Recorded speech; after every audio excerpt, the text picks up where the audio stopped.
The artwork, the real thing is the process of making it, and that's living life.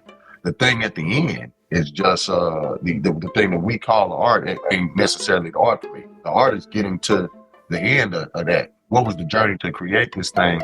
So the artifact of it is a byproduct of living.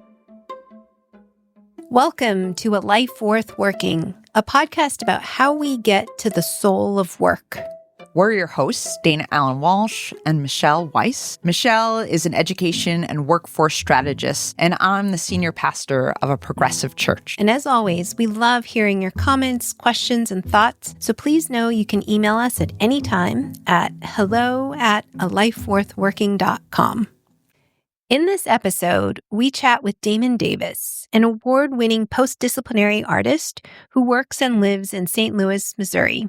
By calling himself post-disciplinary, Damon alludes to the way he stretches across various disciplines in media, including illustration, painting, printmaking, music, film, and public art. Damon grew up in East St. Louis, feeling from a very early age a sense of calling. One thing I did know since as long as I knew I was an artist, so I wanted to be that as an adult. I didn't know if it was always going to be a career path, but I knew I either wanted to be an artist or a scientist. And I think everybody around me knew that for as long as I can remember. My parents, my brothers and sisters, my friends. And so I didn't have that whole, what am I going to be when I grow? I didn't really have that. And I found it very hard to relate to people in that regard. I knew it was kind of set for me. I just didn't know how to get to it. And I didn't know I didn't know what that meant. You know, I grew up in East St. Louis, and there wasn't a whole lot of examples of what I am today to set a blueprint for. So I kind of been making it up as I go, to be honest with you. Mm-hmm. Damon went from an all-black school to an all-white school. He had never known white people before that happened, and all of a sudden he found himself in a busing program surrounded by wealthy white children and contending with microaggressions, most specifically from his teachers. And I remember feeling like I would be behind enemy lines, to so to speak. It's the equivalent of a busing program. You live in one community and you got to go up and be around these rich kids and then come back home every day. I felt like I was in a really weird place. What was I supposed to be as a person, and being black and being where I was outnumbered? And I understood racism, but it was much more metaphorical because I was always around black people. So it wasn't really about race until I was always around. Then I understood what it was. It wasn't aggressive. It was weird, slick things being said and microaggression. Didn't have that language back then. So I didn't understand what that was. And the teachers were much more racist than the students. And it was just strange things. It was very surreal. But I know that it made me even more committed to using the talents I got to get away from the situation. At the same time, however, Damon drew on a lot of the positive influences from that strange period in his life. I was exposed to stuff that I never would have saw, the Beatles and Led Zeppelin, and music that I never would have got to, I don't think, the natural course of things, because my brother was in the reggae, I was in the rap, my daddy was in the jazz. Rock and roll was not meal plan for me really growing up. And so that also, being in that environment expanded my palette. I was a musician, was hungry for that. I was always honing my skills. I was always looking for records, trying to learn what separated one genre from another. And I learned it was the drums, at least for me. Like I made up like almost a rubric. I was going to figure out rock and roll, so I had to figure out the timing and the spacing and what instruments are used here, how they work, and then how could I just deconstruct it? How could I take those elements and then move it into what I'm doing? And I did that through every genre almost. So I would find a genre and I would get obsessed with it for weeks and then just figure that out. The whole time I was still drawing. I don't think I ever let that go. And also my models were Master P, were Wayne and Baby and Jay-Z, people that were autonomous, whole units. They was putting together the rap and they was putting together the art, but they was also figuring out how to get it out to the world. Now, in the entrepreneurship stuff, that was the generation I was coming up in, and that's what it looked like. I wasn't exposed to all of these other things, so I was taking what I had and trying to learn from that. In a way, I feel hip-hop was the thing that gave me a course to go on, and it was a defining moment for my identity, me self-identifying with something and being able to say I'm an artist for real. And I learned all of these skills that make me a post-disciplinary artist was through hip-hop. Damon describes this learning process as his learning how to survive. I'm in St. Louis. There is no infrastructure. There's no record labels here. So I didn't have beats, so I learned how to make beats. I learned my musical composition in that way. We didn't have graphic designers, so I learned Photoshop, building those skills. No promoters. I had to learn how to talk to people and go in. When I want to switch into something else, I don't need a gallery. But when I go in the studio and I want to sculpt something, and I want to make a musical composition, or I'm thinking about screenwriting a film, I was not satisfied with one thing and one way of expressing myself and one way of speaking to the world, or one set of knowledge or rules. And I think that constant curiosity has been the thing that has gotten me to this place as a artist, and I still got it. And that's not a straight line to it. You know what I'm saying? It's super interesting because your ability to move and maneuver into different contexts and try out new things and be curious about new things also reflects a kind of audacity in how you approach it. You're just sort of, all right, I'm going to do this because I don't have any other options. I'm just going to do it. And I think a lot of people don't necessarily suspend their disbelief and enter into a new discipline and just sort of say, I'm going to learn how to make a film and get really good at it. There is something different to how you are able to move across disciplines. Is it fully curiosity driven, or is there some other ability for you to take risks like that? The best I can come up with is, because I've felt like an outcast for most of my life, no matter where I was at. So I feel like my comfort zone is not having one. And I feel like if I feel too comfortable in a place, I don't feel like there's nothing left to do. Or I don't know if that is nature or nurture.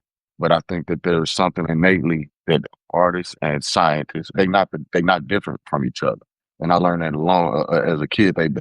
They literally the same thing. One is just concerned with the science of spirit, or the science of emotion, heart, soul, that sort of thing. And the other one is concerned more with the natural world and quantifying this dimension. But the same attributes, that curiosity and also a willingness to fail. And I think that I failed so much that the more you do something, the less afraid you are of it. I've been embarrassed so much that it don't hurt no more, right? And I think other people that's been cool their whole life can't take embarrassment. Right? They can't be vulnerable, and it's not a virtue for me. I don't think that it's a good thing to be so afraid to move out of things, because I think it stunts growth, right? Damon is willing to step out of his comfort zone in order to grow. What I'm constantly trying to do is grow into the next thing. Once you start growing, you die. I'm not afraid of death in the way but I mean, like, the death of wonder. That scares me more than dying. Everybody starts off as an artist, but they have to water it and keep it alive. I love that Damon explains how wonder is the core thing that needs to be cultivated and kept alive. Otherwise, we wither and die. Curiosity and vulnerability are the biggest thing. I got a normal level of insecurity, but I have trained a muscle to run through certain levels of fear, and I'm always trying to make the muscle stronger. And that's what the art is. I feel like that you're a real artist. The art is just a byproduct of me living life. The artwork, the real thing is the process of making it, and that's living life.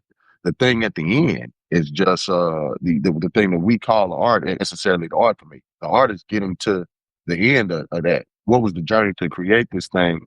So the artifact of it is a byproduct of living. And through chasing that wonder, art is merely a byproduct of that kind of approach to life. Damon's latest project is called Ligeia Mare, a science fiction opera based in African-American musical forms, which will be presented as a radio play podcast later this year. We asked him, why an opera? Well, music is my first love. I told you that. Well, that's the first thing I thought I could be a professional at, say that. And it's a space that I know how to make records. I've been a producer for a very long time, and I knew that I could explore a storytelling mechanism through that. It was two things. I wanted to tell a story through music, and that's what an opera is. It's not tied to any musical genre, but we just subscribe classical music to it, because that's when the idea of opera comes from. But it's not so much tied to a musical genre, and I learned that. And when I decided to do this, there was nobody that looked like me that I had ever seen do it.